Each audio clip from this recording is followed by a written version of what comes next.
Hi everyone! Today we're going to be talking about 3 different conventions and setting expectations for each one of them. I realize that a lot of people have been asking me a lot of questions about these different conventions I go to, and I think that it'd be good and beneficial for everyone to just know a little bit about these conventions and set some expectations for them before going to them. At the time of filming this, the pandemic is still a thing and conventions are now running, but the intention of this video is to let you know what to expect and maybe figure out like if it's even worth it for you to go to a convention. Maybe it's better to just, get a group of friends together and play some games at home, especially if you're a hobbyist. You're just like, oh yeah, I just want to have some friends and, set up a date to play some games. Maybe it'd be better to have all of your friends host an Airbnb together and do it that way versus going to an actual convention. So this video is specifically just to let you know, what's it like for each of the 3 conventions I'm going to be talking about, and if it's worth it for you to, go there, because the world's a scary place right now. I also want you all to know that I've been to all these conventions before the pandemic, and I went to Origins recently. So this is from my experience, my point of view. If yours is different, then please take this video with a grain of salt. It's not going to be the same experience for everyone. This is just stuff I've observed. So getting down to the conventions themselves, I'm going to be talking about GenCon, PAX Unplugged, and Origins. And I'm going to be breaking down each convention into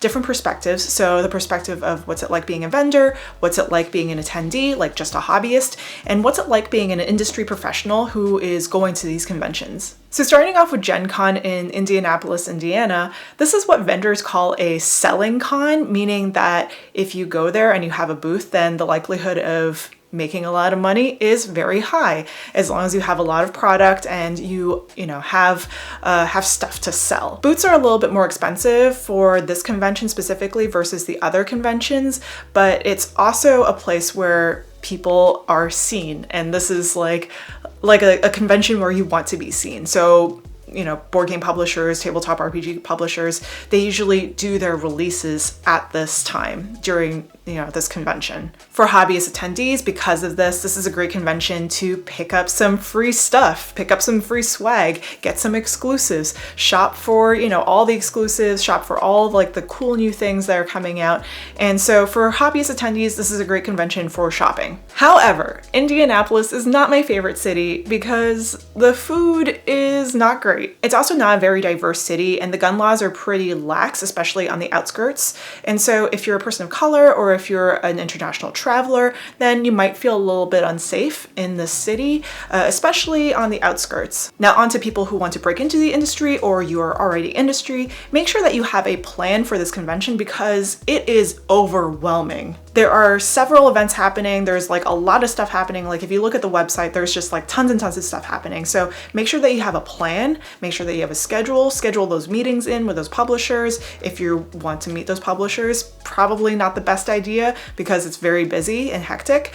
But if you want to go and you want to be seen and you want to do all the things, then this is a great convention to go to for that. Maybe for GenCon, instead of doing meetings because everyone's so busy, the better thing to do would be to find some panels to be on, host some panels, host some games, do some signings if you have stuff to sign, and focus on that instead of going to publishers and talking to them about business. GenCon is also a place where there are a lot of industry parties, a lot of industry events, so if you want to be seen, that's the place to go.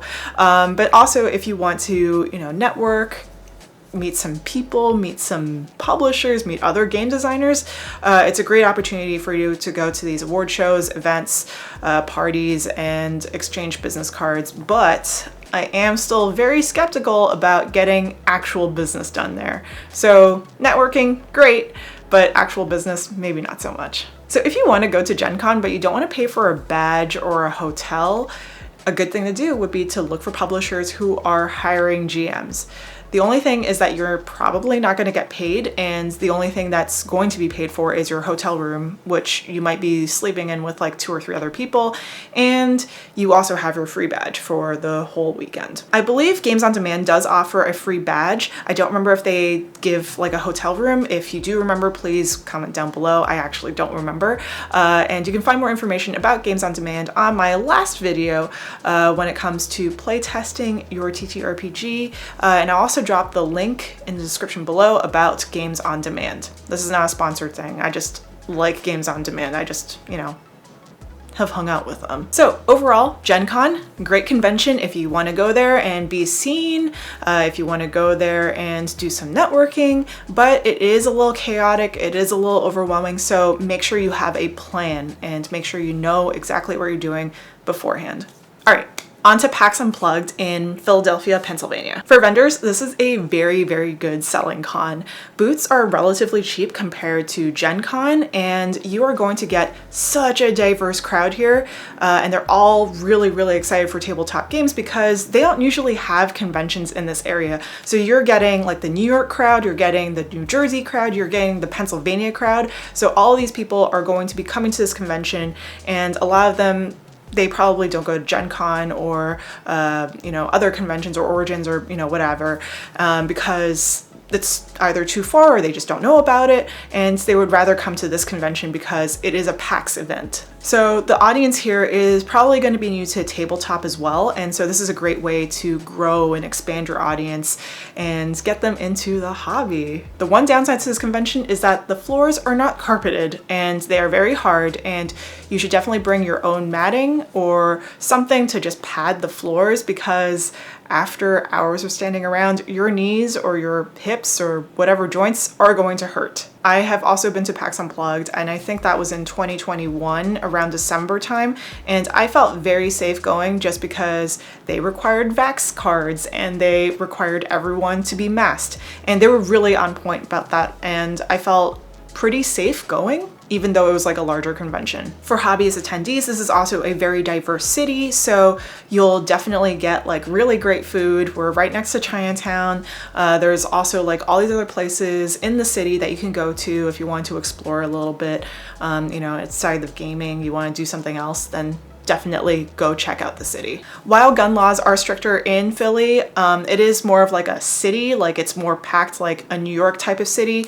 It isn't as packed as New York, but it is still densely populated, and it's more densely populated than Indianapolis. So if you are not very much like used to the city, if you're more of like a suburban person or like a rural person, then you might not be used to this. So please do your research beforehand and definitely check like, your Airbnb location or your hotel's location.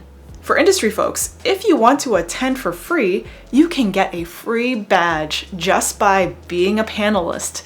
And so how you do that is you submit a bunch of panel ideas, and if it gets accepted, then boom, you get a free badge. You're a special guest automatically. It's that simple because PAX is awesome. This is also a great place to meet journalists, meet press. So if you have meetings beforehand, definitely like meet up with those people and talk about your games, talk about, what you're working on, and get to know them. The one downside to PAX though is that it is very hard to do business with publishers because they are so busy. They are swamped at their booths, and trying to get to them is going to be a nightmare because they're probably going to be selling a lot of product, and afterwards, if you try to have like a meeting with them, they're probably going to be so burnt out from like the day earlier that they're probably not going to want to talk about business or like try to do anything. So leave the business stuff to another day for this convention. Overall, PAX Unplugged is located in a very diverse city, and it's got great food, and this is probably the best convention for vendors because you're going to be selling a lot and you're going to be making a lot of money. Okay, next up, Origins. Origins is in Columbus, Ohio, and